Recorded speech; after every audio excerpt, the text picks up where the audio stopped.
Okay, now I wanted to go over making a pinch pot mug.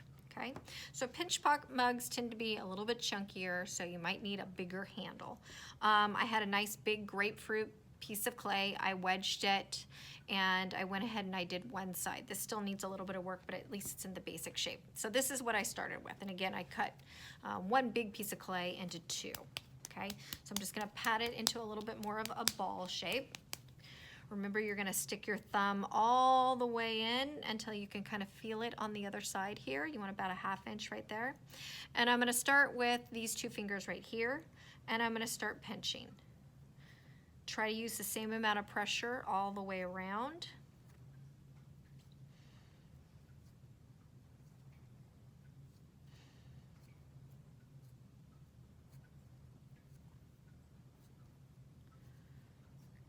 Okay, so I have a pretty decent opening now. Now I can use all my fingers. And again, I'm just really kind of taking my time, pinching it out. Remember, you always gotta keep your thumb on the inside. You don't wanna put it on the outside or it will make it just kind of get wider and wider until it kind of flops over. And I'm just feeling around for anything that's thicker than the rest.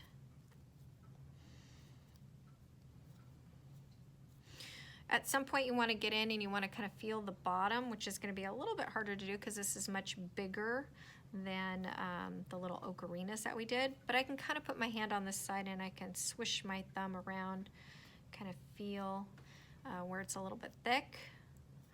And then I'm going to continue on around.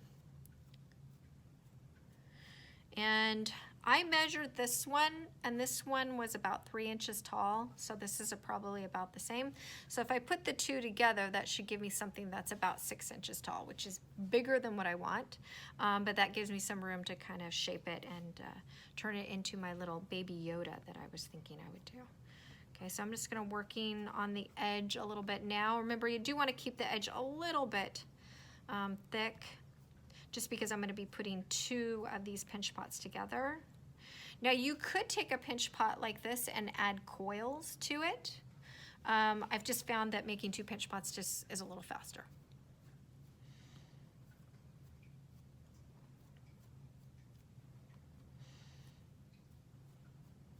Okay, and that feels pretty good. It all feels pretty symmetrical and nice.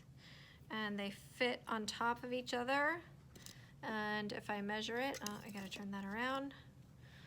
Yeah, I'm at 6 inches, okay? So I'm going to want to slip and score this together, and then I can shape it a little bit. So we'll come back to that in just a second.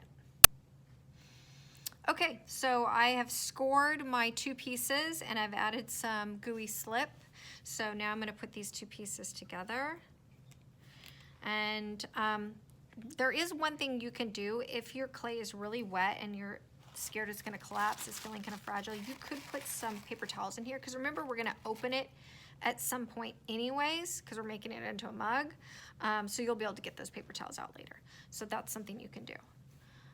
So anyways, we're gonna smear this together just like we did when we were making our ocarinas.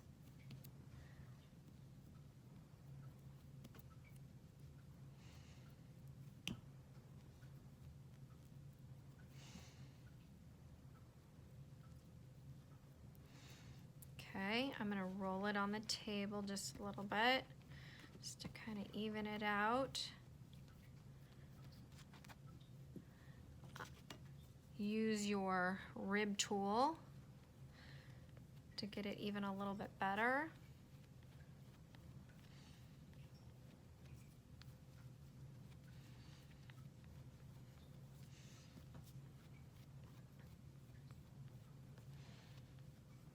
Okay, might try going in different directions. And again, sometimes when you're using the rib tool, it feels like you're just scratching it up, but you really are getting kind of the lumps and the bumps out of it. So you can always go back and smooth stuff out. Okay, so it's still a little bit weak right there, so I'm gonna add a little coil to it.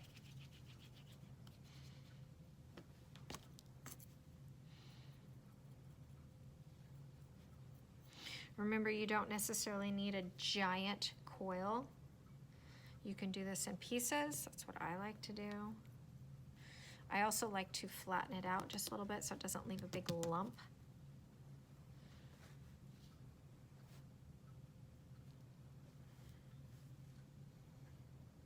And again, if it's feeling really, really weak, maybe you have really fresh new clay that you just got, you could leave this out for a little while. Just I wouldn't leave it more than a half an hour because we've got a lot of slipping and scoring and shaping that we want to do to it, so you don't want to leave it out too long.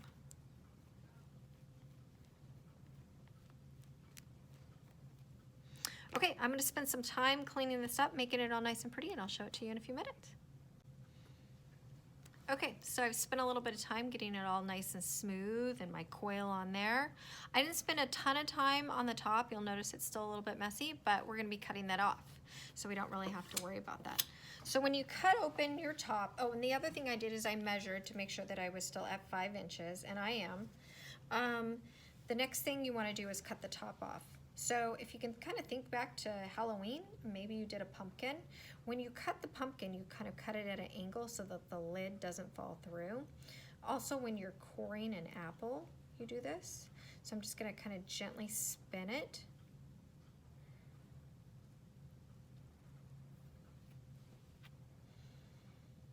And I'm going to cut this lid off. Now I could save this and actually make it a lidded piece. I personally am not going to use it, so I'm going to put it back in my bag. Okay? The paper that's in there, you could leave it in there if it's still really wet.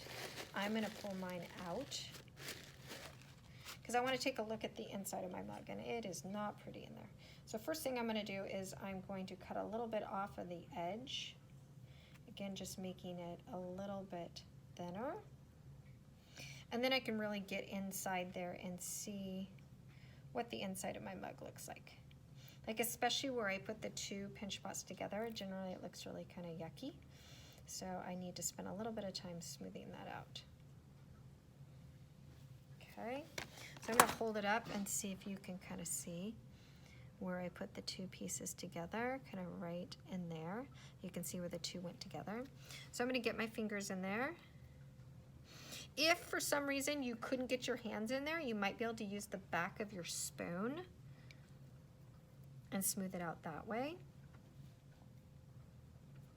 So I'm just going to smear this out all the way around, making it look a little bit nicer. Make sure you have your hand on the outside here, because if I'm pushing and I don't have my hand out there, I'm going to warp this out of shape, and I already have it kind of in the shape that I'm going for. Okay, next thing I want to do is get my sponge in there and just get everything kind of nice and smooth. And again, giving my walls some nice support. Okay, so now it's looking pretty good inside there. The last thing I want to do is just touch up my top edge, because just from me putting my hands in there and cutting it and all of that stuff, it just doesn't look very good now.